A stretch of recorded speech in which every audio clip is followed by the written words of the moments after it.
A tragédia na sala de aula da escola de São Caetano, na Grande São Paulo, é o nosso assunto de hoje.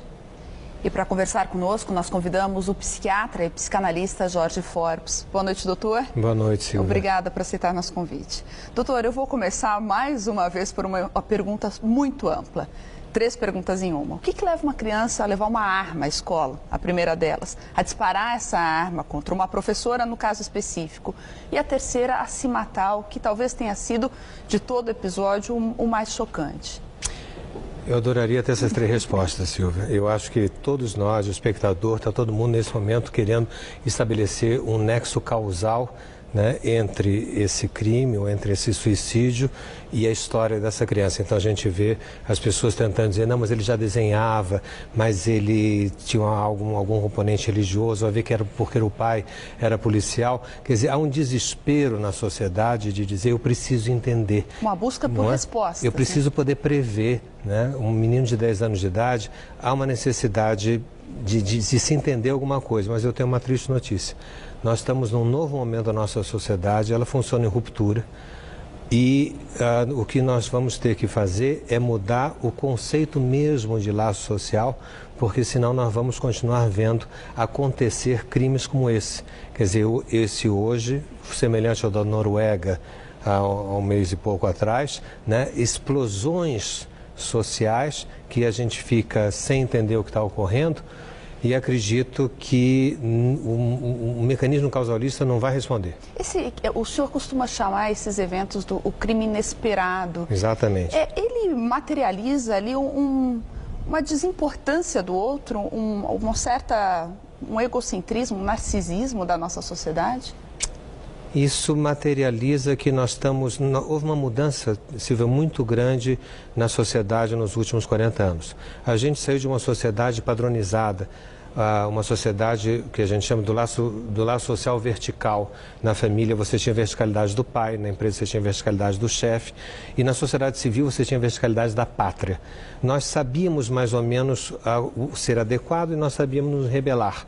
Havia um nexo de tanto ser disciplinado quanto na rebelião. Isso tudo está assim agora? Hoje em dia, na sociedade atual, exatamente, nessa sociedade atual, é uma sociedade horizontal. A sociedade horizontal não tem um padrão, tem uma multiplicidade de comportamentos. Vai fazer o quê? Com que a gente tenha que ter novos conceitos para isso. Eu sei que está abstrato, eu sei que eu estou, talvez, frustrando o espectador que quer dizer, mas diz aí, o psicanalista, como é que o que isso aconteceu? Mas eu quero dizer que isso já está sendo percebido. Por exemplo, a presidenta, essa semana no discurso da ONU, dizia o que nós temos que ter novos conceitos para a realidade social, porque nós estamos utilizando velhos conceitos. Nós estamos utilizando velhos conceitos.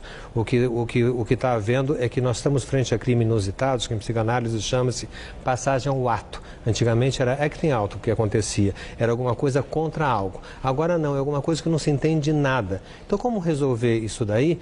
Nós vamos ter que mudar muito a nossa forma da responsabilização das pessoas frente a essa nova sociedade.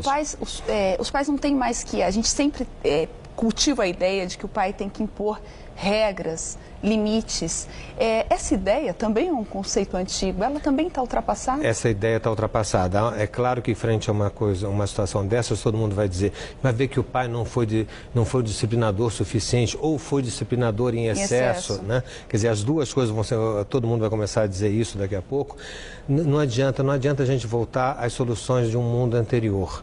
Hoje em dia, eu diria que o conceito mais fundamental na nossa sociedade é que nós vamos ter que, ao mesmo tempo, perceber que cada criança, que cada pessoa vai ter que inventar a sua forma de ser, mas é um inventar que não é um inventar para ser qualquer coisa, é um inventar responsável. Eu diria que são as 2 palavras do momento. Você tem que inventar e você tem que se responsabilizar por isso, desde 1 ano de idade. Quer dizer, a consequência... Na verdade, cada um de nós é responsável pelo contrato que estabelece com a sociedade. O tempo inteiro, né? E não há possibilidade de você fazer uma relação dependente onde a responsabilidade é do outro.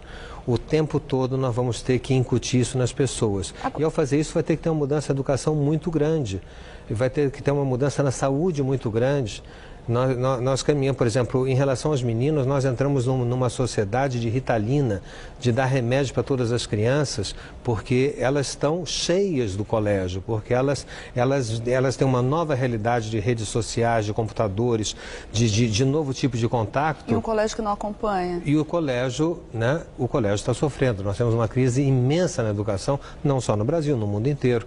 Né? Doutor, para a gente encerrar, uma criança de 10 anos tem condições de avaliar que contrato ela vai estabelecer com a sociedade? Ou, em outras palavras, ela discerne o que é certo do que é errado, o que é brincadeira do que é irreversível, a vida da morte, claramente? Ela consegue diferenciar o que é consequente e o que não é consequente.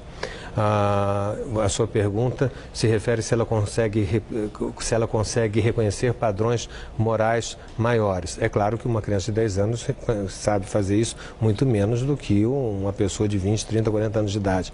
Mas ela tem que ter consequência desde do começo, e isso ela sabe discernir se é consequente ou não. Mas, de repente, nós temos várias pessoas na nossa sociedade que explodem completamente, né, de uma forma inesperada, como infelizmente ocorreu com esse menino. Isso é um exemplo triste, um exemplo que nos toca a todos e, infelizmente, na nossa previsão ainda é pessimista, porque nós não estamos preparados no laço social para dar um novo acolhimento à globalização. Obrigada, doutor. Mais uma vez, uma boa noite para o senhor. Boa noite.